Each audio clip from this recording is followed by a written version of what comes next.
This is a mudguard. This is a clutch lever. This is a mechanic working on a bike part. This is that same mechanic standing in front of a factory.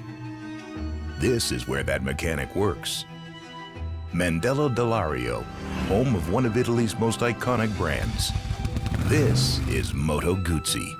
During the First World War, 3 young men, 2 aircraft pilots, and 1 mechanic become good friends and decide to form a company based on their collective passion for motorcycles. Their names, Giorgio Perotti, Giovanni Ravelli, and Carlo Guzzi. Sadly, Ravelli loses his life in a test flight following the war, but this does not deter his good friends from realizing the trio's dream. Guzzi and Perotti waste no time in creating their first prototype, and with the financial help of Perotti's father, Emanuele Vittorio, Moto Guzzi finally takes flight in 1921. The company decides to adopt the spread eagle motif as its badge in honor of Ravelli, and sets up shop in Mandello Delario on the shores of Lake Como.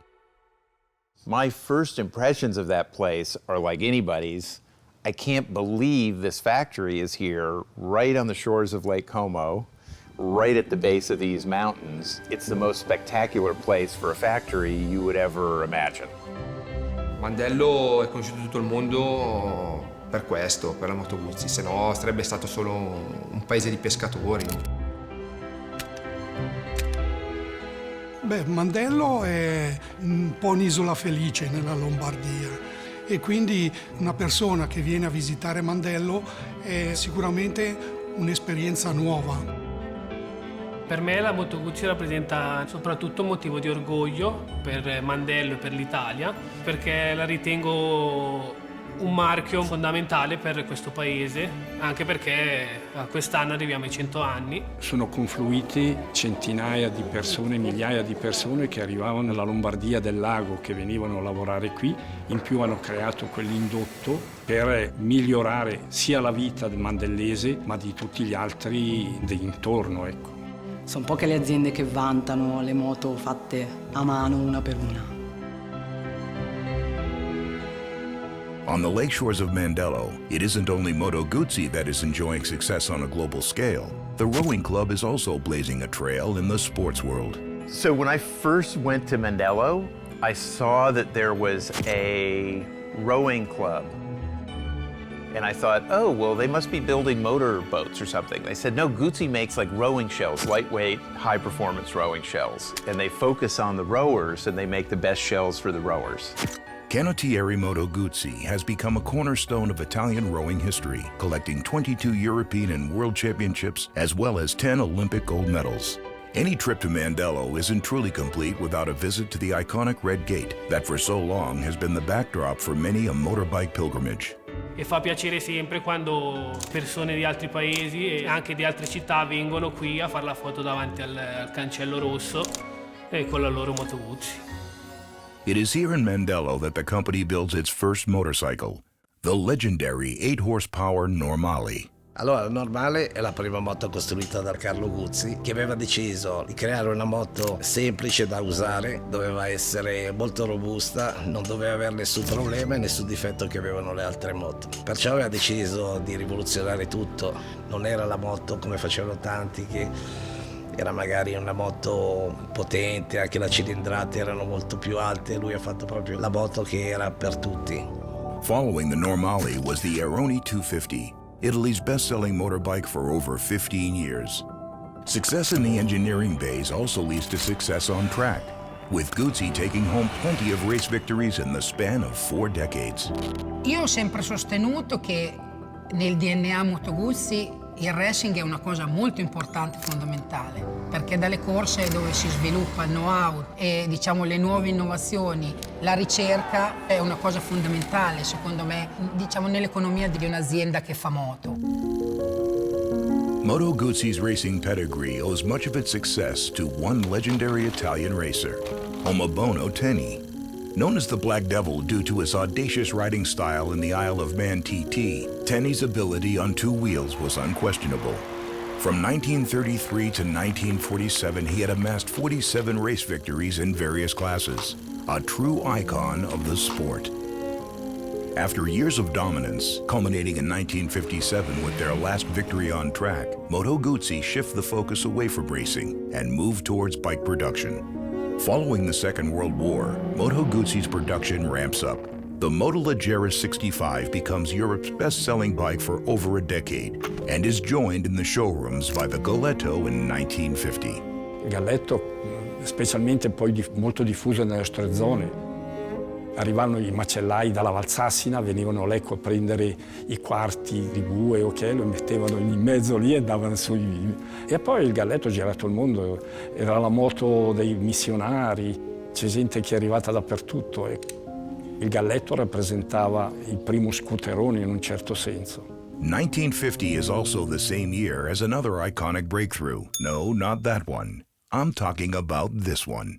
This is the Moto Guzzi wind tunnel. Nowadays, they're a dime a dozen, but when built, this state-of-the-art feat of engineering made Moto Guzzi the first constructor in the world to own one.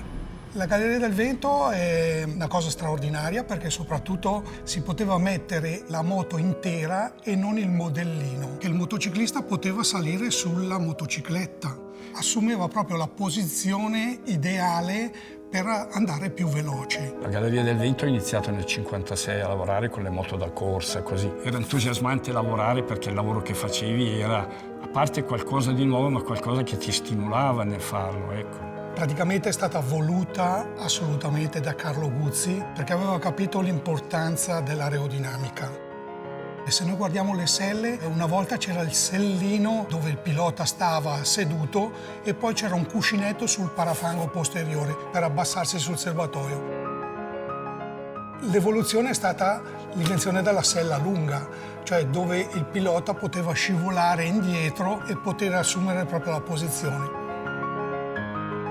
In practical terms, the wind tunnel allows the already brilliant engineers to be even brillianter. Sadly, we can't turn it on, as it hasn't been fired up since 1970, and apparently it's so loud, the townsfolk of beautiful nearby Bellagio would probably hear it. Speaking of beautiful things, this is the Moto Guzzi V8, or Otto Cilindri as it is known around here. A truly extraordinary machine. L'8 cilindri è stata la moto rivoluzionaria, una moto così nessuno l'aveva neanche pensata. La 8 cilindri è stata anche quella sviluppata nella Galleria del Vento, perché la carenatura a campana, che era la forma aerodinamica più performante all'epoca, era eccezionale, era un qualche cosa di rivoluzionario, perché era un qualche cosa che andava fuori da tutti gli schemi fino a quel momento sviluppati. Dal punto di vista del design è una follia, però una follia veramente bella. Come una Formula 1 di oggi su due ruote, da pelle d'oca. 285 km all'ora nel 1957, anno in cui la Moto Guzzi si è ritirata dalle competizioni purtroppo. The 1950s proved to be an excellent 10 years for Moto Guzzi, but what would the following decade of Beatlemania, Woodstock, and Flower Power bring? We give you the 90 V-twin engine, the rock upon which Moto Guzzi expands its motorcycle empire. This revolutionary power unit is used in models such as the Guzzi V7, the V7 Special, and the 70 brake horsepower V7 Sport, which motorcycle mechanics editor Charles Dean thought was like a BMW with a little bit extra. Io sono entrato nel 62 alla Moto Guzzi, dal 68 sono entrato a far parte del reparto esperimenti, questo reparto dove si montavano i primi prototipi dei V7. Io poi montavo il motore, preparavo le testate e lo provavo anche in sala prova, quindi tutto lo sviluppo di questo motore e dei successivi arrivava dalla progettazione, però io in sala prova ho fatto tutte quelle modifiche tali che sono rimasti poi negli anni a venire. The V7 was truly an iconic breakthrough, and the innovation hits just keep on coming with yet another bike that has had more screen time than a Hollywood A-lister. This beauty didn't just magically exit Moto Guzzi HQ one day. It has quite the birth story. In the late 60s, the LAPD was busy patrolling the streets of Los Angeles aboard the Guzzi V7s, but noticed that after hours of sitting in the saddle, the bike wasn't tailor-made to their needs. So a team of representatives from LA headed over to Mandello to see if they could create a more comfortable motorbike. Sono arrivati un sergente americano e l'importatore, no, Berliner. Avevano preparato una moto, diciamo, un California.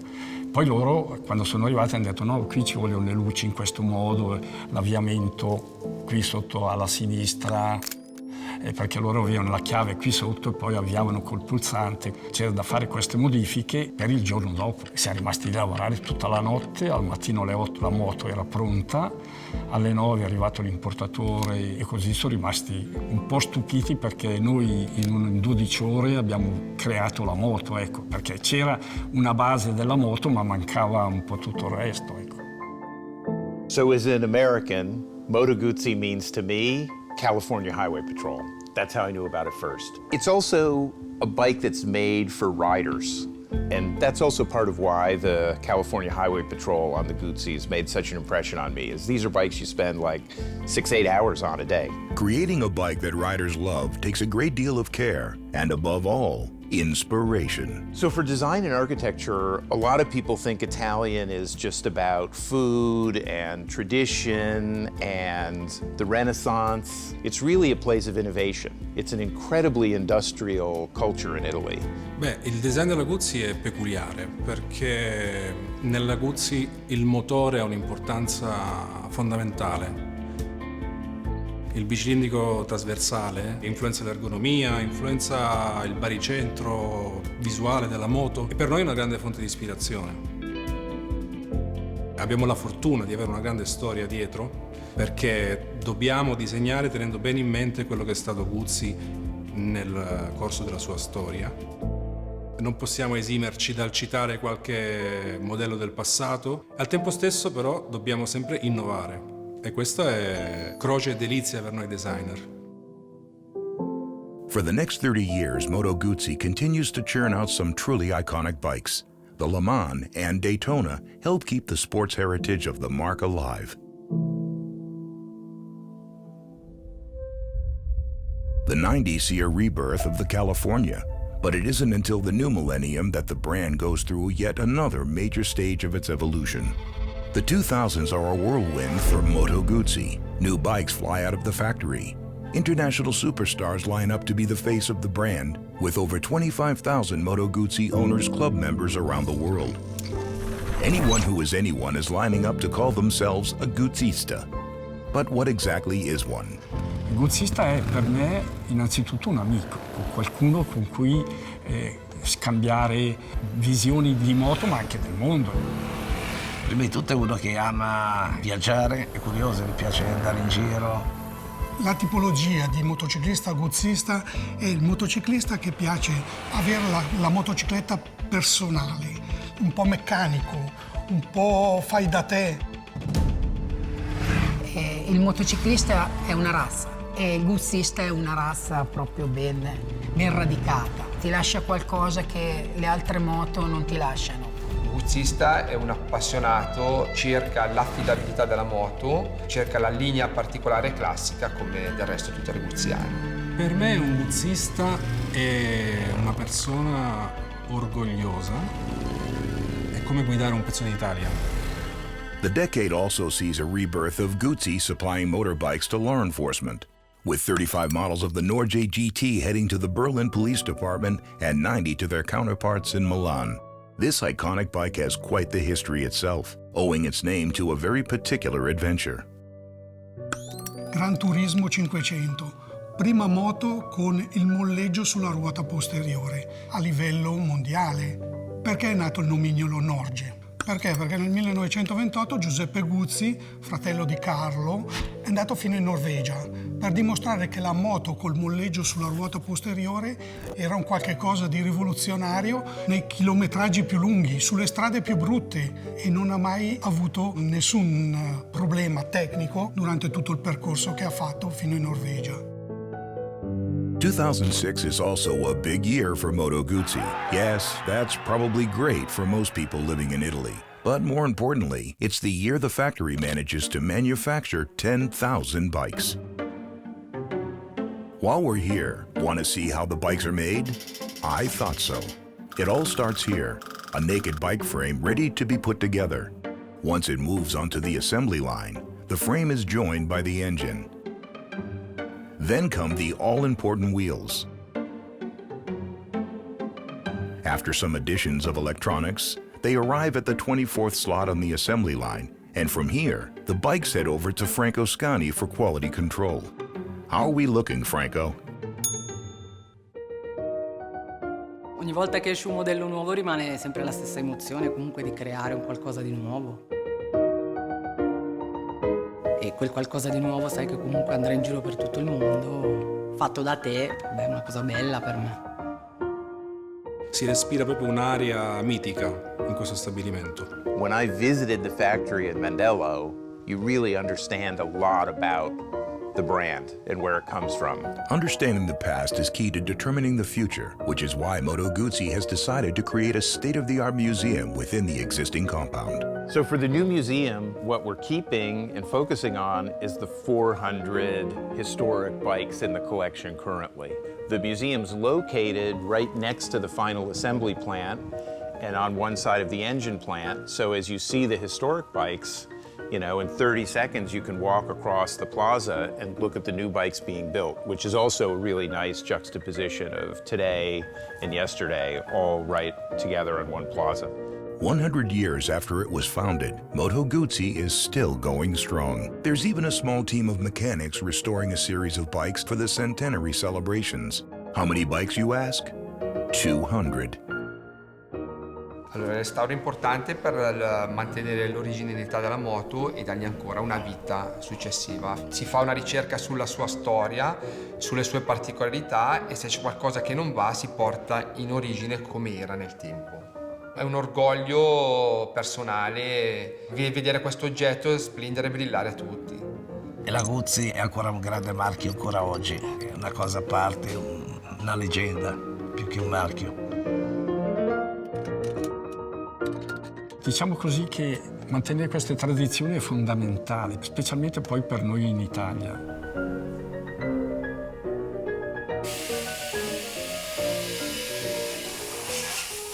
Quando vedi queste moto ancora che hanno questo fascino di qualcosa pionieristico, capito? E sono belle, ecco.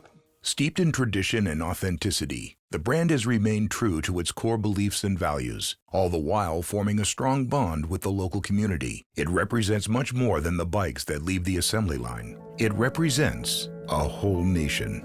La Guzzi per l'Italia io credo che rappresenta uno dei grandi miti del design, ma non solo, anche proprio della cultura italiana. 2021 sees 100 years of Moto Guzzi, but what will the next 100 years bring?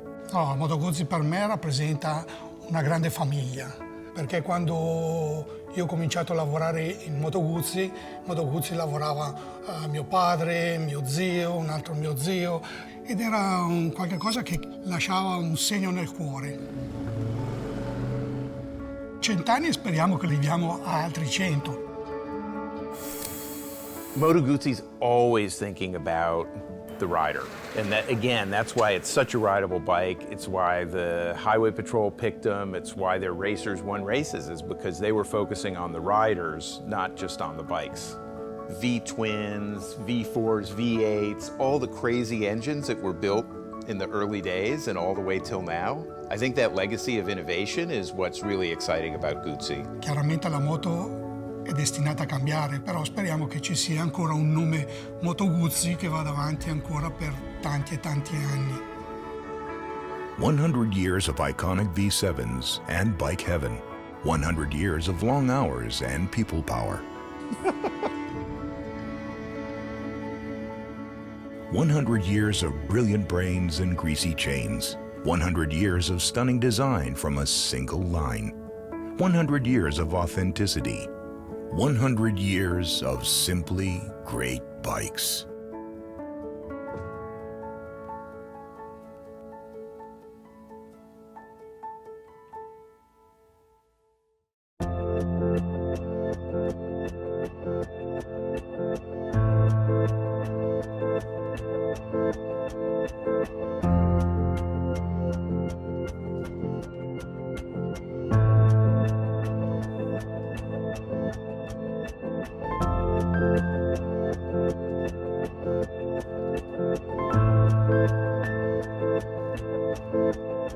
Thailand.